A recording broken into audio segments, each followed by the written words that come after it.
Você está ouvindo Bastidores do Poder, na Rádio Bandeirantes. 10 horas e 38 minutos, nós estamos de volta com Bastidores do Poder nesta terça-feira, dia 19 de julho de 2022, eu ia falar 2023, porque eu estou muito adiantada, né? Mas corrigi a tempo. E quem está conosco agora é o advogado Marcelo Pellegrini, especialista em direito eleitoral e advogado de 10 em 10 prefeitos do estado de São Paulo, do Brasil todo. Eu tô brincando, mas é verdade, gente. Ele advoga para um monte de gente, mas entende muito de direito eleitoral. Bom dia, Marcelo. Bom dia, Rose. Obrigado pelo convite, obrigado pelo elogio. É um prazer estar aqui, falar com os nossos ouvintes e dizer que eu sou, antes de tudo, um ouvinte também do seu programa. Então, estou muito feliz aqui em poder contribuir de alguma forma para o debate do dia. Então tá bom, vamos embora, gente. E a primeira pergunta, obviamente, que eu já tinha prometido para os ouvintes aqui no primeiro bloco, é perguntar para o Marcelo, né, como que você viu, porque assim, muitos advogados e juristas estão dizendo que o Bolsonaro cometeu crime político ontem, né, contra a legislação eleitoral e de improbidade por usar a estrutura do gabinete dele para poder fazer essa reunião com embaixadores, para poder falar mal das próprias urnas, colocar em dúvida o processo eleitoral brasileiro. Houve cometimento de crime ou não? Como que você vê essa reunião com os embaixadores? Então, pois é, Rosê, você já está me fazendo uma pergunta direta e num caso concreto, né? Isso a gente avaliar de longe, eu sou muito cauteloso nas avaliações. Mas pelo briefing, né? Fazendo um trocadilho com a palavra aqui, que foi apresentada aí na reunião do Bolsonaro de ontem. O fato é o seguinte, são duas questões diferentes, né? A primeira questão, em tese, uma violação à legislação eleitoral, né? E aí me parece que o próprio presidente do nosso Superior Eleitoral, o ministro Fachin, quando rejeitou o convite, já classificou essa reunião como eleitoral. Falou, olha, eu tenho que manter uma distância, né? Eu sou chefe de poder, eu preciso da imparcialidade e não posso participar de ato de campanha. Então, o próprio presidente do tribunal já deu um indicativo de que seria um ato de campanha e, portanto, é sujeito a uma investigação, em tese, né? Se ali houve um abuso ali do meio político, um abuso econômico, a ponto de interferir ou não no pleito eleitoral. Então, isso demanda uma investigação. Cravar aqui que houve um crime eleitoral não é muito prematuro, mas, no mínimo, há espaço aí para um balizamento mais profundo do ponto de vista eleitoral. A segunda questão, me parece que é um crime de responsabilidade. Isso eu escutei hoje de manhã também algumas avaliações, que a nossa legislação de crime de responsabilidade, ela divide aí em algumas espécies, né? Você tem o crime de responsabilidade que a gente está acostumado a ver que leva ao impeachment, e tem algumas infrações político-administrativas.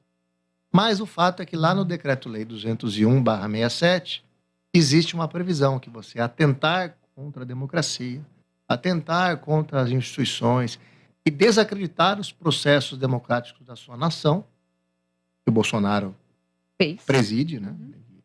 Foi eleito, né? E isso a gente tem que respeitar, e foi eleito por urnas eletrônicas, ele poderia ter cometido, né? Chamar, né, os representantes das nações que mantêm relações internacionais com o país, e trazer aí um desacreditamento de um processo eleitoral que ele já saiu vitorioso, com inquéritos e matérias ou requentadas, ou já apuradas, ou não tão verídicas, me parece que abre um campo para uma investigação política administrativa, e aí seria a cargo do Congresso Nacional, caso o presidente da Câmara seja instado e assim abra o procedimento. O Supremo também já fixou o entendimento que o presidente da Câmara tem a prerrogativa de abrir ou não abrir o processo de impeachment. Eu vou já passar para o Edmilson. Edmilson Siqueira, sua pergunta. O senhor está vendo essas eleições vão acontecer num clima pior do que aconteceram em eleições anteriores, e também há uma legislação muito grande aí que foi mudada para essa eleição, há um favorecimento de corrupção no poder, um monte de coisa assim que acaba influenciando na eleição. Como é que o senhor está prevendo que vão ocorrer essas eleições. Esse clima vai se manter até as eleições, nós vamos ter muitos acontecimentos. O senhor acha que vai ser uma guerra mesmo essa eleição? Ou ela se prevê como uma eleição calma e tudo não vai passar de bravata dos candidatos? Então, Edmilson, muito bom dia, né? Obrigado também pelo convite de participar e poder debater contigo aqui alguns temas. E dividindo também a sua pergunta em duas, vamos lá. Eu acho que a eleição, sim, será num clima muito bélico, né? É a impressão que eu tenho, eu convivo com essa advocacia já há alguns anos e vejo que há às vezes até uma irracionalidade de alguns membros, né, de algumas pessoas, em defender esta ou aquela bandeira. Defender esta ou aquela bandeira, né, é bom que se diga aqui com todas as letras, é absolutamente lídimo, legal, né? E não há nenhuma violação quanto a isso. Agora, o exagero, né, o enfrentamento, né, a agressão, né, me parece que esse ponto transborda. E eu vejo uma eleição muito acirrada. Se pede é que quem tem maturidade política possa ajudar, né, nessa calmaria, digamos assim, dos militantes, para que a gente consiga ter um pleito. E acho que o pleito tem que acontecer, deve acontecer. É o voto secreto periódico, nossa Constituição prevê como cláusula pétrea. Eu não vejo outra alternativa para quanto a isso. Já a segunda pergunta que você me fez aqui, desculpe, mas me falhou a memória aqui, você poderia me reavivar aqui? A legislação. O que ela mudou no sentido... Então, na verdade, Edmilson, eu acho que esse debate ele não pode ser visto como um debate superficial. Tá? A legislação eleitoral ela muda, sim, a cada eleição, e ela é aprimorada. E o TSE, inclusive, pode editar regras, né? Diferentemente dos outros tribunais, ele tem um poder delegado constitucional para delegar. E ele aprimora. E é bom que se aprimore. Agora, não houve, com todo o respeito daqueles que pensam em contrário, um arrefecimento da legislação para favorecer. Você deve estar se referindo aí às mudanças da lei da ficha limpa e às mudanças da lei de improbidade. Eu estou entendendo bem a tua questão. Sim. Na verdade, não houve isso. Eu inclusive, fui consultor jurídico da Frente Nacional de Prefeitos no biênio em que o prefeito Jonas A. presidiu e participei, junto com ele, das discussões do anteprojeto de lei na Comissão Especial do Congresso. E metade da nova lei foi criada a partir de precedentes dos tribunais superiores. Aliás, 2 ministros do STJ participaram da comissão. O que acontece é o seguinte, hoje se fala do resultado e não faz uma análise histórica. Foi uma lei muito maturada. Pra você ter uma ideia, foram 52 eventos em 9 estados do país que ouviram mais de 300 ideias, presididos por ministros dos tribunais superiores, junto com congressistas, que elaboraram o texto da nova lei. E a nova lei, ela é, sim, muito positiva. E isso não quer dizer que a gente está defendendo aqui o mal feito, a gente está defendendo a corrupção. Muito pelo contrário. O que acontece é o seguinte, na lei antiga, existia uma cláusula muito aberta, né, que qualquer ato contra princípio da administração seria improbidade.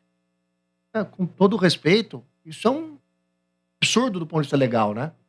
Desde levar uma caneta em tese da administração ou der um ato de comando de gestão, autorizo, inicia-se, se faça os estudos, poderia-se, e de fato estava levando a condenações atípicas do ponto de vista legal. E a legislação, ela corrige isso. Né? Então, ela exige agora que seja indicado qual é especificamente o ato improbo, que tem que ser indicado especificamente qual artigo foi violado, porque a acusação vinha assim, olha, violou a lei de improbidade. E se não encaixar em nenhum artigo da lei de improbidade, violou o princípio da administração. Essa subsidiariedade acabou. Você não consegue nem se defender. Todo mundo tem direito de defesa pleno. E ela exige agora a intenção de você lesar. Não é simplesmente se ter um equívoco administrativo. O equívoco administrativo é diferente do dolo, da intenção de causar prejuízo, de beneficiar alguém ou de ter uma vantagem. Esses sim continuam como ilícitos de improbidade. E eu vou além, só fechando o parênteses, as punições da lei de improbidade para desvios financeiros dobraram. O que se fez de maneira geral, tem que ter dolo. Então, bom, são 10 horas e 47 minutos. Nós estamos entrevistando o advogado especialista em direito eleitoral, Marcelo Pellegrini. Quando você fala na intenção de lesar e dolo, a gente sabe que é muito difícil você, às vezes, comprovar a corrupção. Você tem que investigar muito bem. Porque, por exemplo, na lei de licitações, são 3 preços lá que você tem que dar. Aí o que a gente tem? A gente tem as empresas que acabam se organizando, entre elas, fora da prefeitura. Então, você vai entregar tal preço, eu tal preço, esse tal preço. Então, eu ganho aqui em Campinas, você vai ganhar em outra cidade do mesmo porte, e a gente sabe que o sistema é desse jeito. Quando você fala da intenção de lesar e a diferença para dolo, qual que é a diferença? Por exemplo, me dá uma diferença prática, porque o que os promotores colocam é que a lei da improbidade deixar as mãos deles amarradas. Eu até consigo entender quando você fala que tudo era crime de improbidade, e muitas vezes um prefeito, quando ele iria montar um secretariado, ele tinha dificuldade, inclusive, de contratar gente, porque a pessoa fala, não vou entrar, porque qualquer coisa eu posso estar colocando meu patrimônio em risco, ou tendo que responder por um crime que, na verdade, não é crime. Eu até entendo essa questão de você corrigir os excessos, mas a impressão que eu tenho, doutor, é que houve uma porteira aberta para que a corrupção acontecesse. Vamos lá. Ninguém está defendendo a ausência de investigação. Uhum. Essa investigação ela tem que ocorrer, né, dentro de algumas balizas. Por exemplo, no caso de improbidade, eu tenho lá no meu escritório inquéritos de improbidade abertos em 2015, 2016, que até hoje não foram concluídos. O que a lei fez? Direito a investigar por 1 ano, prorrogado por mais 1. Uma segurança jurídica no sistema. Não impede a investigação. 2, você está partindo de um exemplo, de uma combinação de preços de uma empresa, obviamente, estamos falando aqui hipoteticamente, sim, que não pode ser o escopo da lei, né? A lei, ela tem que criar, ela tem que servir para cidadão médio, tratar de forma geral o sistema, e ela não tem como prever todas as hipóteses. Mais do que isso, a gente não pode partir de uma ilicitude, olha, as empresas vão combinar, ou os gestores vão combinar, do outro lado, para se criar uma norma. A norma, ela não tem como partir da desonestidade. A presunção, ela é inocência, não de culpabilidade. Então, esse é um primeiro ponto que eu gostaria de destacar. Segundo ponto, hoje, nessa cláusula aberta, e você fez um comentário muito, muito correto, no sentido de que muitas coisas viravam improbidade sem serem improbidade. Improbidade, a própria definição da palavra, da origem dela etimológica, é de uma desonestidade, é de uma má-fé. Por exemplo, e muitos atos do dia a dia, esse exemplo dos secretários é clássico. As cidades perdem bons profissionais. Nós tivemos aqui uma discussão na campanha de 2018, em que as contas do prefeito Dário, quando ele foi presidente do Mário Gatti, foram rejeitadas, porque ele pagou hora extra para os funcionários. Ou seja, não houve desvio. Isso não seria dolo. De maneira nenhuma. Né? Mas ele acabou sofrendo um desgaste político por conta disso. E a mesma coisa com o Rafa Zimbaldi, que também acabou tendo as contas rejeitadas por conta de pagamento para funcionários efetivos. É isso que eu queria que o senhor diferenciasse para o nosso ouvinte. Então, nesse caso concreto, eu posso até te responder com propriedade, porque eu advoguei nessas causas aí que você mencionou, conheço esse processo. O Dário foi presidente do Mário Gatti, o prefeito Dário, lá em 1992 ou 93. De 92 a 93 ele foi candidato, ficou na suplência, assumiu o Mário Gatti, depois virou vereador, salvo o melhor juízo. Não foi em 92, não, foi antes, foi no governo Magalhães. Edmilson, que ano que foi? Magalhães terminou, morreu 92, ele voltou em 93, faleceu em 96. Antes de 96. Então tá certo. Isso, então é isso. A lei de improbidade nem vigia naquele momento. Não. Nem vigia. E há discussões sobre pagamentos de vencimentos de servidores. Às vezes, por exemplo, você pode transformar algum abono em pecúnia? É uma discussão que permanece até hoje. Você pode pagar o adicional de hora extra até quando? Para quem? São discussões que existem. E, mais ainda no seio hospitalar, é natural que momentos de pico gerem muitas horas extras, né? Quer dizer, não há intenção de quem administrava o Mário Gatti de dar a hora extra no sentido de beneficiar um servidor que não faz jus daquela reprimenda. Veja como a lei de improbidade nova corrige isso. Ela diz que matérias que tenham divergências nos tribunais superiores e você tome uma decisão aceitável, não é mais improbidade. Eu estou dando exemplo concreto. Eu defendi um caso numa outra cidade da região aqui, que era uma transposição vertical de cargo. Era o pedagogo que virou diretor de escola, ou era o professor que virou diretor de escola sem ser pedagogo. Tem a ascensão vertical e a ascensão horizontal. O Supremo demorou 12 anos para fixar uma súmula que a ascensão vertical é possível. Então o pedagogo 1, 2, 3, 4, 5, professor 1, 2, 3, 4, 5. Mas que a transposição horizontal era ilegal. E os atos desses 12 anos eram improbidade? Não. Eu tinha um cliente condenado, depois num recurso lá no Superior Tribunal de Justiça eu acabei revisitando a ação e absolvendo, mas é um exemplo clássico de que isso aconteça. Na questão do Rafa, eu não conheço o mérito. Né? O que eu sei é a Câmara Municipal tinha, até a gestão dele, várias indicações do Tribunal de Contas que alguns benefícios que eram pagos eram irregulares. Daí o dolo. Você tinha uma indicação do Tribunal de Contas dos anteriores para não pagar. Mas nesse caso concreto, é verdade, é bom que se diga a verdade, parece que o recurso foi provido e as contas acabaram aprovadas. Embora eu não conheça o detalhamento. Mas é um exemplo para mostrar a diferença. Você paga uma hora extra para quem trabalhou na Covid. Não me parece ter dolo.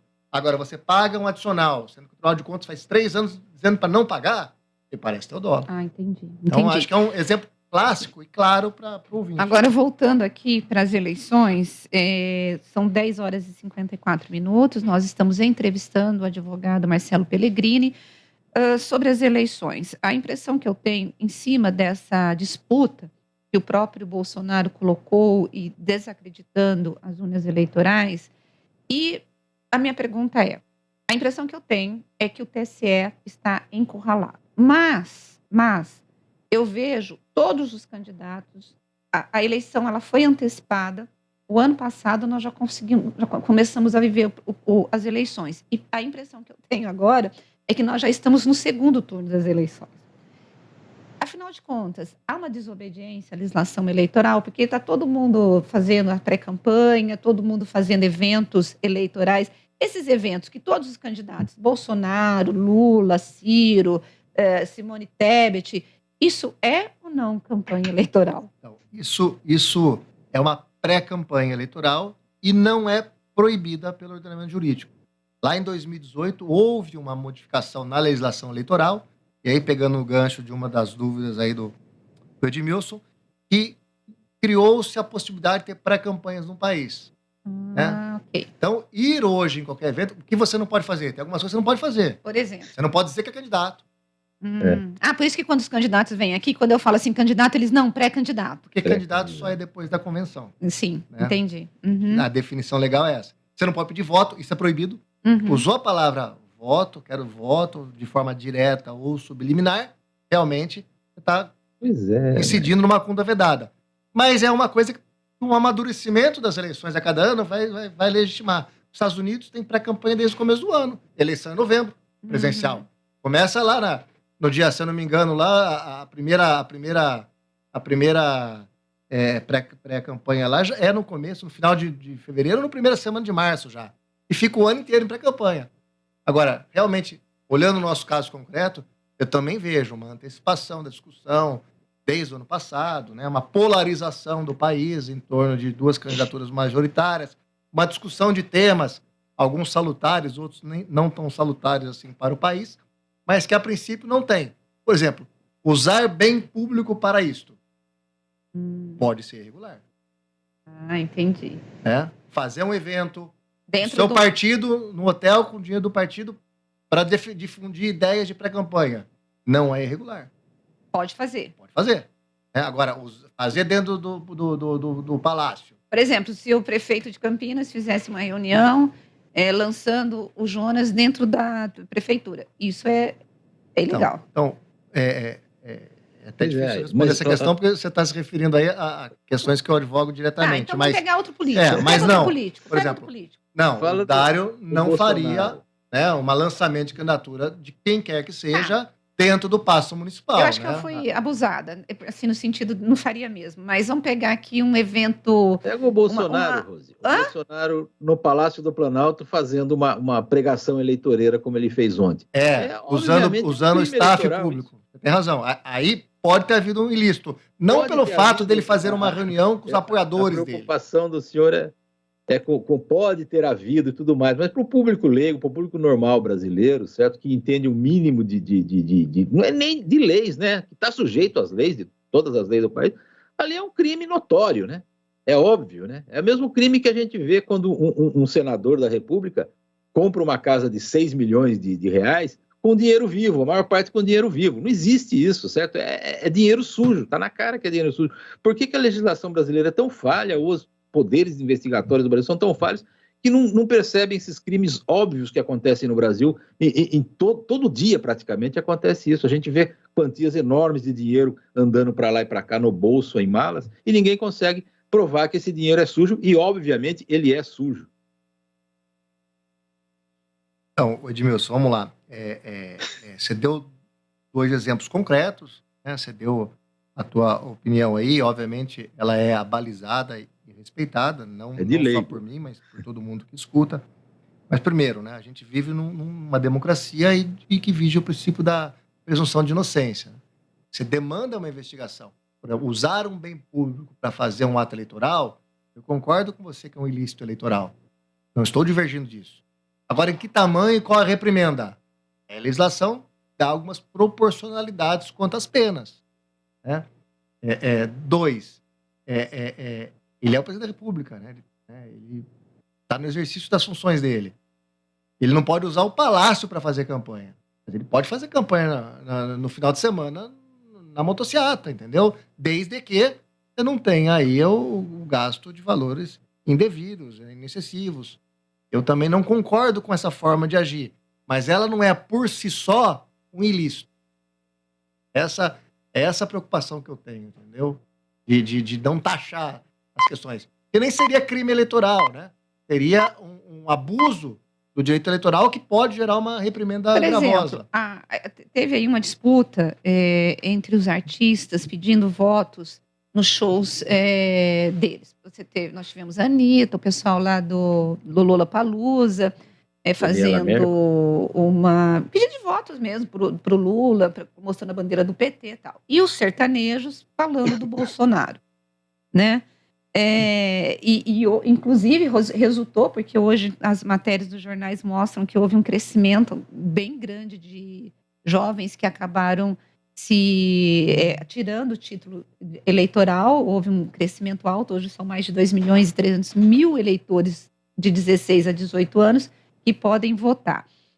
Houve uma ilegalidade para esses cantores, esses artistas cometeram uma ilegalidade de declarar sua preferência, e os políticos e os candidatos podem ser punidos por conta desse posicionamento desses artistas? Me parece que não há nenhuma irregularidade nisso. Inclusive, o TSE teve uma liminar que foi deferida, acho que o Lollapalooza é emblemático, foi a primeira decisão para esse período eleitoral. O PL, né? Que entrou pedindo... Isso, o presidente entrou, foi dada uma liminar, gerou mal-estar.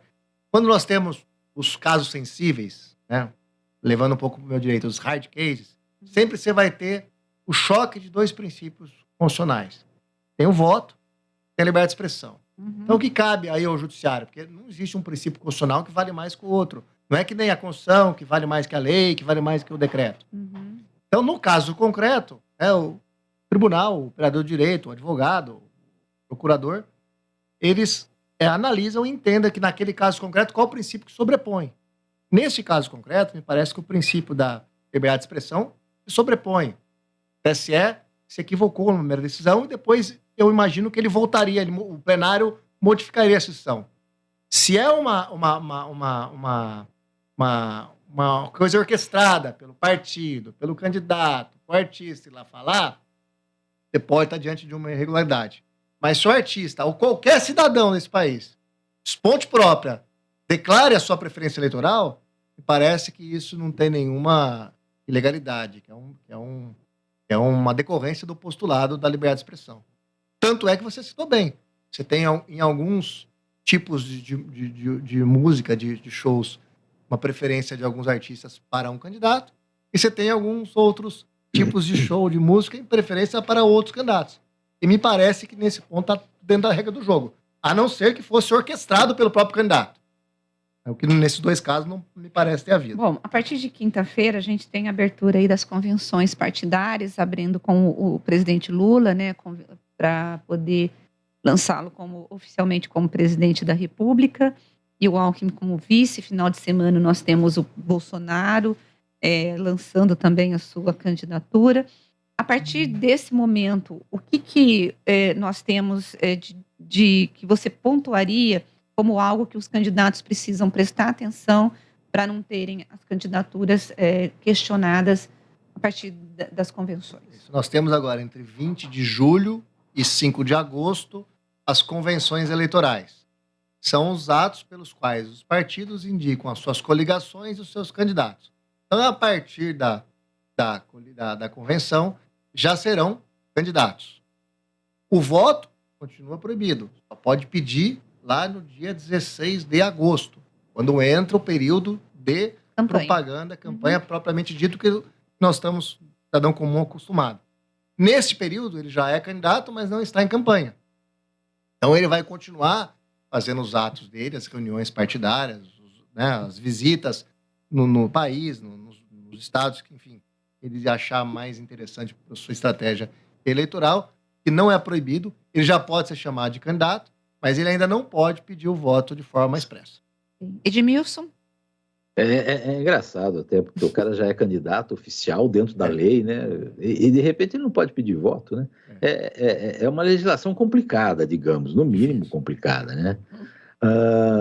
No dia 26 de agosto, se eu não me engano, vai começar a propaganda eleitoral gratuita no rádio e na televisão. O senhor é a favor dessa propaganda? O senhor acha que ela deve continuar existindo? Ela faz bem para o Brasil, um tipo de coisa dessa? Porque é meio que uma jabuticaba, né, brasileira. Quase país nenhum do mundo pega todas as televisões, os rádios e obrigam que eles façam propaganda. Eles pagam, tudo bem. O governo paga, nós pagamos, aliás, para que os candidatos façam essa propaganda. Dentro desse modo, o senhor é a favor dessa Vamos lá. Quanto à sua primeira alegação aí, Edmilson? Opa, lógico. Pedir um favor? Eu preciso ir para o comercial, vou pedir para você responder depois do comercial. A gente volta daqui a pouquinho. Bastidores do Poder, na Rádio Bandeirantes. Oferecimento. Recap, Sindicato dos Postos de Combustíveis de Campinas e Região. Acesse recap.org.br. Hoje tem Faustão na tela da Band. Alô, galera! É risada garantida com as cacetadas do Faustão. Eita! Terça é dia de Mochila do Riso. Uma seleção de humoristas que vão fazer você chorar de rir. E ainda, Hora de Decisão e os Desbravadores do Planeta. Hoje, às 20h30 na tela da Band. Faustão na Band. Uma grávida é linda e feliz em busca da nova moradia. Achou uma perto da academia, mas o andar alto deu medo. E o vizinho toca bateria. Criança tem que dormir cedo. Essa, a mãe mora perto, tem a sala na medida certa. Mas de noite é um deserto e a garagem é descoberta. Mas um corretor da Prado encontrou a AP que resolveu. Sabe o que aconteceu? As árvores do bairro deram flores bem quando o bebê nasceu. Prado Gonçalves Imobiliária. Histórias felizes passam por aqui. Campeonato Brasileiro de Futebol 2022. Gol! Na Rádio Bandeirantes, o melhor gol do rádio. Cobertura de todos os jogos de Guarani e Ponte Preta com a equipe esportiva de maior audiência do interior. Futebol é com a Rádio Bandeirantes. Apoio. Atacado Obra Já. O maior estoque de produtos para sua obra pelo menor preço. Rocha Autopeças. Sempre oferecendo peças de qualidade com preços justos. Cortag. Especialista em ferramentas e acessórios para o assentamento de pisos cerâmicos e porcelanatos. Acesse cortag.com.br.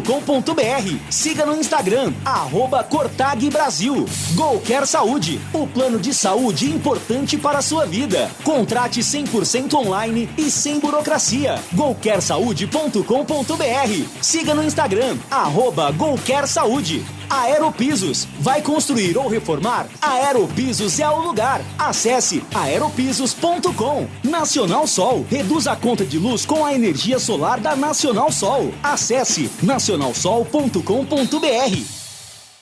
Agora, notícias da hora com as notícias locais, nacionais e internacionais, direto da redação da Rádio Bandeirantes. Beneficiários com o número de inscrição social UNIS com final 2 recebem nesta terça-feira, dia 19, a parcela de julho do Auxílio Brasil. O valor mínimo do benefício é de R$ 400. As datas seguem o modelo do Bolsa Família, que pagava aos beneficiários nos 10 últimos dias úteis do mês. O beneficiário poderá consultar informações sobre as datas de pagamento, o valor do benefício e a composição das parcelas nos aplicativos Auxílio Brasil e Caixa Tem. Atualmente, 17,5 milhões de famílias são atendidas pelo programa.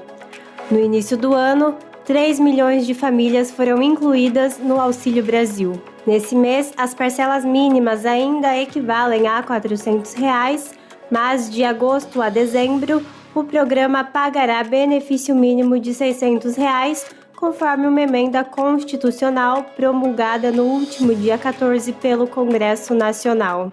Você ouviu Notícias da Hora, aqui na Rádio Bandeirantes. Rádio Bandeirantes. Fechada com você. Fechada com a verdade. Você está ouvindo Bastidores do Poder, na Rádio Bandeirantes.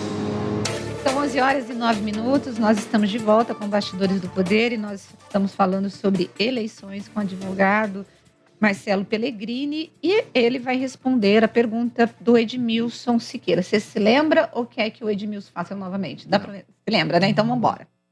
Então, vamos lá. Edmilson, eu queria dizer que na primeira parte da sua colocação eu concordo integralmente, né? Para o cidadão comum, e aí, como você me pediu, é uma confusão. Porque durante o ano o cara é pré-candidato, não pode pedir voto. Depois da convenção o cara é candidato, também não pode pedir voto. Aí entra o período eleitoral que ele é candidato e pode pedir voto. Isso cria uma confusão nas pessoas, nas discussões intermináveis. Então, queria registrar essa questão. A segunda da questão do uso, né, obrigatório do rádio e TV para o programa eleitoral.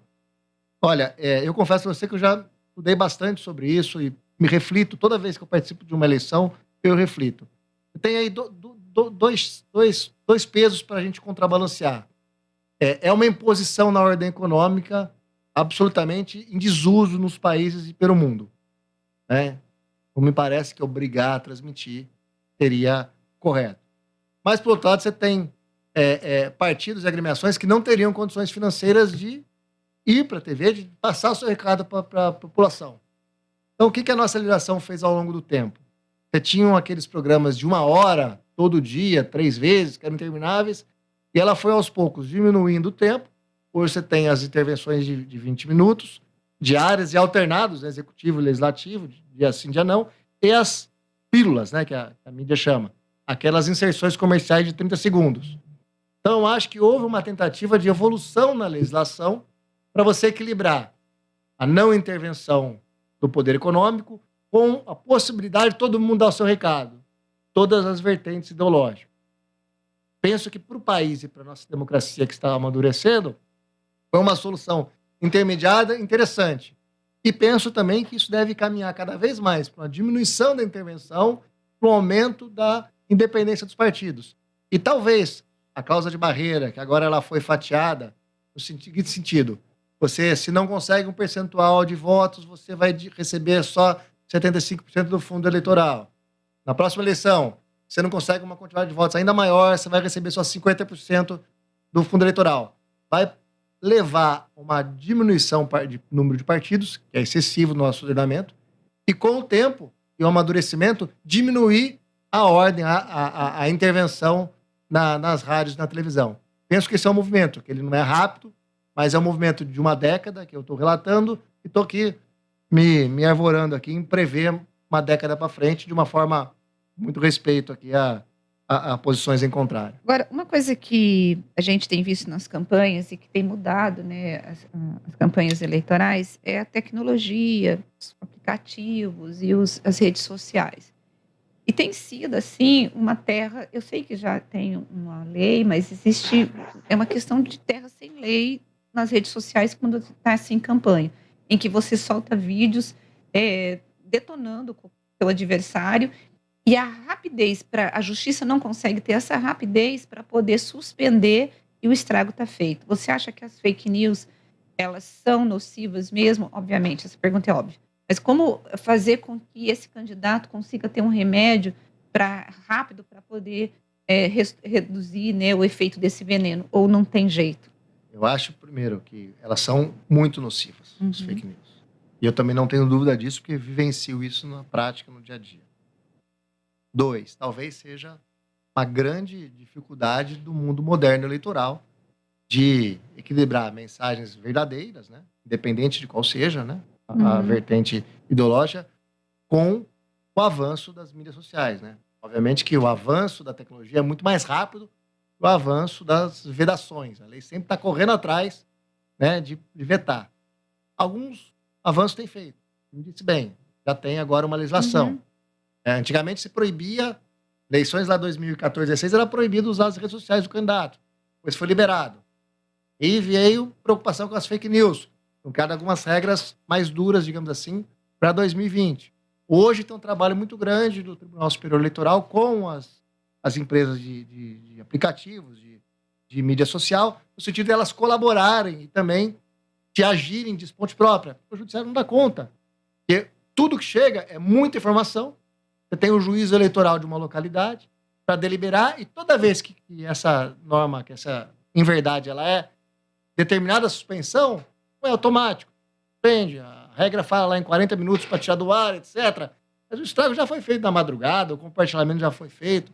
Eu acho que a grande questão pensando do ponto de vista macro, é a dificuldade de conseguir diminuir, né, conseguir enfrentar as fake news e não impedir o uso das redes sociais. Eu acho que é o tema, né, do momento de se tentar pensar. E é muito difícil. Olha, o Donizete de Sumaré, ele está dizendo que as leis, às vezes, mais confundem do que ajudam. Todos já sabemos quem são os candidatos e a lei diz que eles não podem, por enquanto, pedir votos. Mas a mesma lei permite pesquisas perguntando ao povo em quem vai votar. Não é muito paradoxal? É verdade, Donizete. A legislação ela é complexa. Você fez 2 observações absolutamente corretas, tecnicamente. As pesquisas são possíveis e a pesquisa pode ir além. Basta o registro e você pode perguntar em quem você vai votar ou pode dar o disco para saber em quem você votaria daqueles nomes. Tem tanto a espontânea quanto a estimulada, que são legais do ponto de vista da regra. Tá certo, Marcelo. Eu quero agradecer a tua presença aqui nos estúdios da Bandeirantes. Foi, assim, um prazer te receber e muito provavelmente nós vamos convidá-lo mais vezes, porque quando a gente entrar no processo eleitoral mesmo, aí sim você vai ter que cobrar a fatura aqui do Rodrigo Neves. Tô brincando, não vai cobrar nada. Muito obrigada, Marcelo. É uma alegria, fico muito contente de participar. Não sei se eu pude ser claro aí ao ouvinte, né? Muitas das discussões são muito técnicas, mas tentar pensar um pouco na história, no macro. A regra também não surge do nada, né? Entender a evolução do sistema. Acho que nós estamos dando passos talvez lentos, mas eu vejo sempre passos de evolução da democracia. Eu sou um otimista por natureza. Muito obrigado, Rose. Muito obrigado, Edmilson. Muito obrigado, Band. Estou à disposição para o próximo bate-papo. Bom, e com isso nós vamos para o intervalo e voltamos daqui a pouquinho. Não saia daí. Bastidores do Poder.